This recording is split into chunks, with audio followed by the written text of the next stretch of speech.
Hey everybody, and I've been asked over the last couple of days to do a Periscope on this guy, Connecticut Senator Richard Blumenthal, and they wanted me to talk about his relationship with Donald Trump and the way the president's absolutely artistically beating him up on Twitter. But I can do you one better. I have a personal experience with him. In fact, a few years of personal experiences with Blumenthal when he was Attorney General of Connecticut. And how in the world does Cardillo have personal experience with a Connecticut senator when I'm a New York guy in Florida? Well, it's pretty simple. When I left law enforcement, I started a company called Sentinel, and we became about the largest at tracking and removing sexual predators and, to a smaller degree, terror fundraisers from large online communities. My clients were Disney and News Corp, some of the biggest companies in the world. And that's how I wound up in media. But at the time, there was an initiative launched to legislatively force online dating companies, and back then Match.com was my client, to force online dating companies to implement background checks. And this initiative was a very anti-business, anti-competitive, pro-regulation, revenue-crushing type of bill that was being proposed. And the two primary sponsors of this nationwide were Richard Blumenthal, who at the time was Attorney General of Connecticut, and Roy Cooper, who at the time was Attorney General of North Carolina, who's now the governor of North Carolina. Now, I'll say this, Roy Cooper's a nice guy. We were politically and ideologically opposed on many things, but he's a class act. He's a nice man.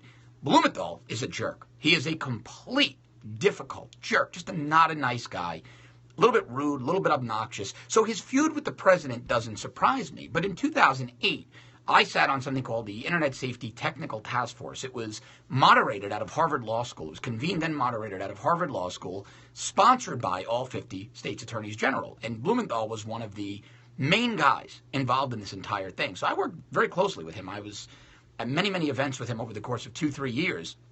And my takeaway from it all was he's not a good guy. He's not a guy who has the best interests of his constituents at heart. He's not a guy who in any way, shape, or form has the best interests of America at heart. He is a statist, a regulation. Thank you, by the way. Macedonian Kofifi likes my journey shirt. Thanks very much. And we're going to get to his stolen valor in a second. But I want to talk to you about the man, my experience with the man. You know, people that work in media, people that have been around the political arena, we've come to know people on both sides of the aisle, and oftentimes you'll disagree publicly. You know, when I was a regular on Drew Pinsky, on Dr. Drew's show, many of the left-leaning panelists and I would go at it. We'd butt heads on air. But quite honestly, afterward, if I were in L.A. or they were down in South Florida, we'd go out for a drink and we'd laugh about it. Blumenthal's not that guy. He holds personal grudges. He's a really angry, bitter guy. So his feud with the president doesn't surprise me. But what I watched him do legislatively when he was AG of Connecticut was pretty reprehensible. At the time, one of his benefactors, we'll call it, though I'm guessing it was one of his benefactors because he certainly went out of his way for them, was a company called True.com. And you might remember them from about 6-7 years ago. Oh, geez, 9 years ago now. I'm losing my timeline here. 9 years ago, time flies. They were the company that purported that they had background checks in their online dating community, and as a result, everybody was going to be so much safer. Well, that was my specialty. I was a data guy. My company was very large. I had just come out of law enforcement. I understood the aggregation of public records, how to use them for vetting and opposition research and backgrounds. I do a lot of that today still. And I looked at the entire ecosystem, and I looked at why industry was against it and why guys like Blumenthal were for it. And when I analyzed it, as a subject matter expert, I testified to Congress on this. I've testified on this issue to 15 state legislatures, I believe. I did trainings at the Connecticut State Police Academy, numerous police academies. We operated quite a bit in Connecticut because of him. And I came to realize that the bills that Blumenthal wanted to promote were, quite frankly, dangerous. You know, government moves very, very slowly.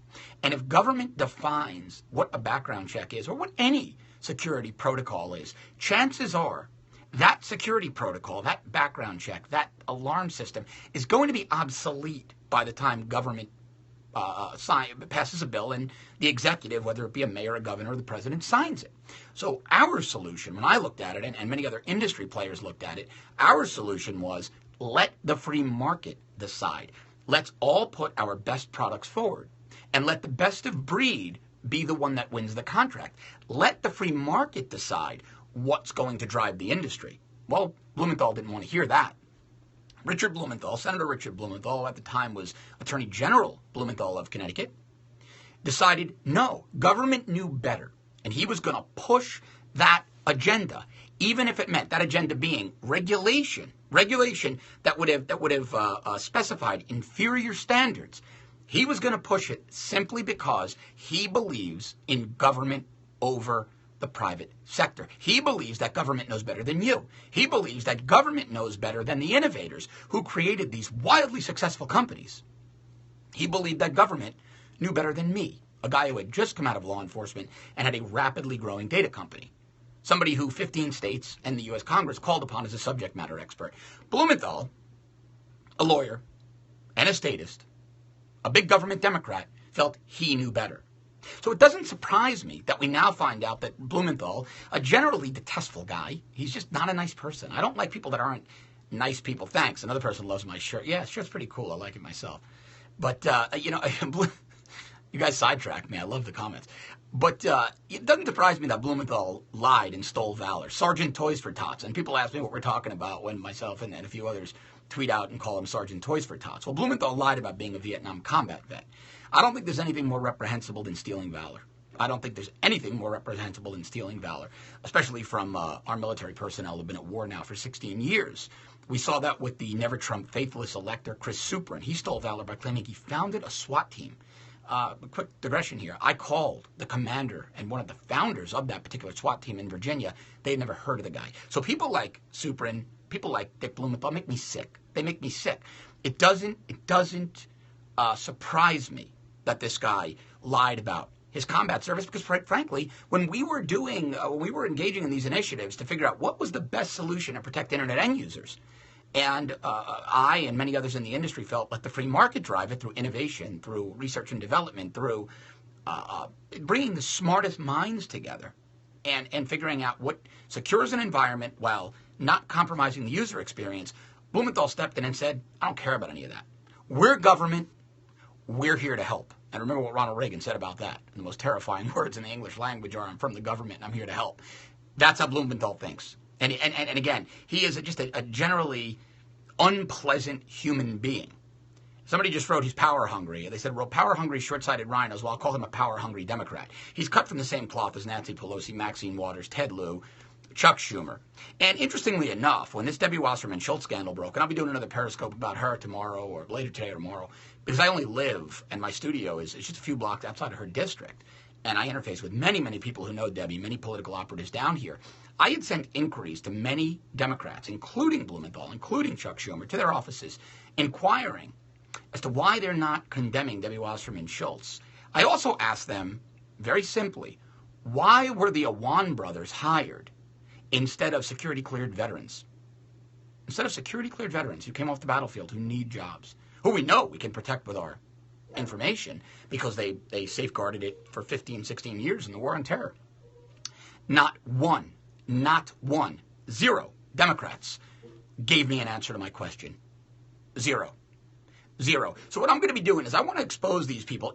You guys know me from Twitter. You know me from my radio show. But I had a long career in business. You know that I was a law enforcement guy. But in between, I had a long career transitioning out of law enforcement in security, focus on government affairs, government service, and media. And I came across many of these players. And I got to know them in a way that many people in the media world didn't, because I was a donor. I was a donor class guy. I admit it. I was one of those big bad donor class people. But I loved every minute of it. It was a really interesting experience. It also gave me very unique insights into the personalities of these individuals on both sides of the aisle. So I'm going to be bringing you different stories about these people in a bit of a different way than my colleagues do it. I've got colleagues out there that are outstanding at what they do. But I've had personal experience with these people on a different side of the world and just interviewing them or interfacing with them as a member of the media while they're politicians. I was in their offices. I was the guy writing campaign checks. I was the guy donating to their PACs. They were very candid with me. And I also got to see them in more intimate settings and how they truly interact with people. And you know what? The time has come to expose the bad guys. The time has come to expose the bad guys. So I hope you're enjoying these Periscopes. I hope that I was never a Dem. I was a business person, so I donated to who I had to donate to. I will tell you this, that it was few and far between that I donated to Dems. But sometimes you have to do what you have to do if your business is operating in a Dem-controlled area. And that's the, unfortunately, that's our system, for better or worse. And I'm going to be bringing you, like I said, I hope you enjoyed these. I'm going to be bringing you these insights, these personal observations on these people, especially these Democratic politicians and the Republicans who I feel weren't doing the right thing. I'm going to be bringing this to you every day. Thanks again for watching the Periscopes. You guys have given me tremendous activity over the last couple of days. You have no idea how much I appreciate it. And as always, engage with me. Send me a direct message on Twitter. Reach out to me on my website, johncardillo.com. Send me an email. Follow me on Twitter at johncardillo. I will always engage. I'll always respond to you. If I don't, it's because I get inundated with emails. Give me a day or two. I promise you I'll get to it. I'll respond. And if you have any source information for me, send it over. I'll vet it. I'll take a look at it, and I'll always give you credit for it. Thanks again, guys. Talk to you soon.